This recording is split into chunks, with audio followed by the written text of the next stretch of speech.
Hi. I was talking about my life with wheels, and of course, as soon as I turned 17, I started taking driving lessons. I passed and I bought the first car I could afford that I saw, and that was the start of my four wheel experience. But I hadn't quite finished with two wheels. Uh, the great George Orwell said, four wheels good, two wheels bad, or or at least I think that's what he meant to say. Uh, and he was right. You're much safer on four wheels than you are on two or even three. You can't fall off four wheels. Well, not unless you try really hard. Uh, but riding a two wheel vehicle has a sort of, well, has a quality which four wheels don't have. I mean, in a car, in a four wheel vehicle, you're a sort of master of two dimensions. You can go here or there. With a motorbike or a bicycle, it's a bit like two and a half dimensions. You're not quite flying, but it has some of that quality. You lean into the corners, you lean into the bends. You're a part of the machine. Just a twist of the wrist, a flick of the wrist, you can increase the power going to the wheels. And although it's not as powerful as a powerful car, the power is directly linked to you, and you feel a kind of involvement. You're part of the machine. So anyway, when it came to a time when I needed some transport, I needed some economical transport, and I couldn't afford a car. The car I bought was long gone, and I bought a BSA Bantam, which is a 175. It's a light, old-fashioned English bicycle, motorbike, but it was quite adequate to the task, and it was fun to ride. And I went all over the place on it, and I went to and from work. I got very wet at times, very cold at times, and uh, but I managed to stay on it almost entirely. I didn't have a serious accident. I had little clips and bangs, but nothing serious. I ran out of petrol once. Push it 8 miles. That wasn't so much fun, but uh, by and large, it worked until it didn't work, and when it stopped working seriously. And although I tried to rebuild the engine and make it run again, I think I managed to put it all together, but I didn't really have the tools or the skill set required. And so in the end, somebody took it off my hands, basically.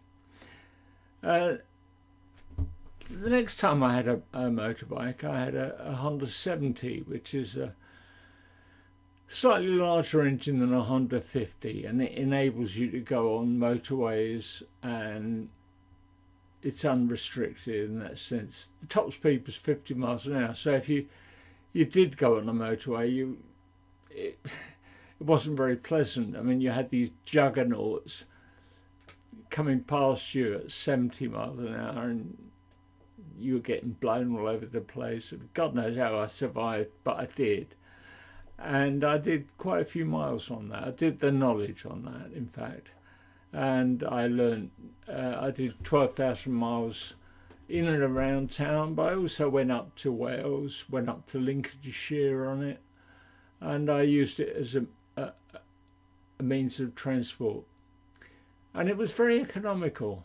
I mean, every now and again you'd have to put half a gallon of fuel in the tank, and that lasts you for a couple of weeks, and then you'd have to do it again. it worked out something like a penny a mile. It was very, very cheap to run. But anyway, that was the end of my motorcycle experience. I got a cab, and from then on, I went everywhere in a cab. For a long time, that was my only means of transport. And again, I have a car, but usually it was the cab. But I suppose when I was about 40-ish, I started to experience what you could only describe as a midlife crisis. I longed for that sense of freedom that you got from owning a motorbike. I pored over magazines and looked at classic British motorbikes. My ideal bike would be a 250 single cylinder motorbike, like an Enfield Bullet, or like a Starfire, I think it's called, a BSA Starfire, or a Triumph Tiger, maybe. Something very simple, adequate power to do, 60 odd miles an hour all day long, basically. And I hankered for a motorbike. I couldn't really justify owning one. I didn't have anywhere to put it, and you can't leave them out on the street, but not unless you want them to get damaged or vandalised. But then a friend of mine said, "Why don't I get a bicycle?" And well, I did, and it satisfied that urge, because it combined my need to have regular exercise, which I did. I had a very sedentary job, and you need to do something to keep fit, and cycling was ideal. So I bought a bike. I bought his old bike, in fact, this guy's old bike. And it was good for a while, and then I thought, well, it's time to sort of change up. So I moved up to a better bike, a mountain bike. It was a Rally, I think. It wasn't a super light or anything like that, but it was a nice, useful bike with lots of gears, and you could go up and down hills. You could cycle off-road with it. Well, I did most of my cycling off-road at canals, along canals and bridle paths and places like that, and round parks. And it satisfied that need that I had. And I was able to buy little gadgets for it, like speedos and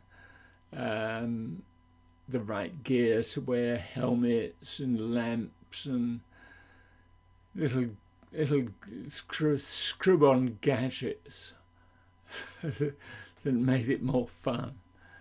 And that's what I did until I lost my sense of balance, or at least didn't lose it entirely. I mean, but I definitely got impaired, and I found it difficult to ride a straight line on a narrow path. And yeah, I had to give up cycling. I didn't experience any problem driving a car, I hasten to add, because you don't have to balance your car, it kind of balances itself. But yeah, that was the end of my two-wheel experience, and it's a great loss, because even now I would love to own a motorbike. An Enfield Bullet would be ideal. Modern electronics and ignition and stuff like that, and a modern version of an old-fashioned style bike. But it's not to be, and so I'm confined to cars. But life goes on. Hey ho. Anyway, I'll see you later. Oh yeah, P.S. In case you are thinking of getting a bike, there are a number of hazards, and I've had one or two accidents that could have been worse, but they were painful at the time. I was riding my Honda 70 when I was running behind a bus, and I was probably looking at somebody on the pavement when the bus stopped. And I didn't. I ran into the back of it, and I ended up sliding along the road on my back. And luckily, I was wearing, my mother had knitted me a pullover, and that, well, her knitting saved me from serious abrasion. The motorbike was a bit buggered up, the forks were bent, and I had to push it home. Another 8 mile push. I fell off my bicycle once, and I went over the handlebars, some sort of minor obstruction on the road, and I kind of lost it and went over the top. Of course, when you do, you take the bike with you. It's so you kind of land in a pile, metal and tubes and you. And primarily, I landed on my right elbow, and it kind of pulled the skin back and exposed the bone.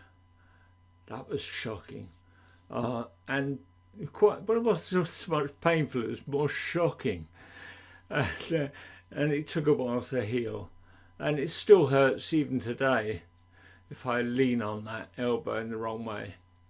So it has its drawbacks, but it has its plus points too. So be careful. See ya.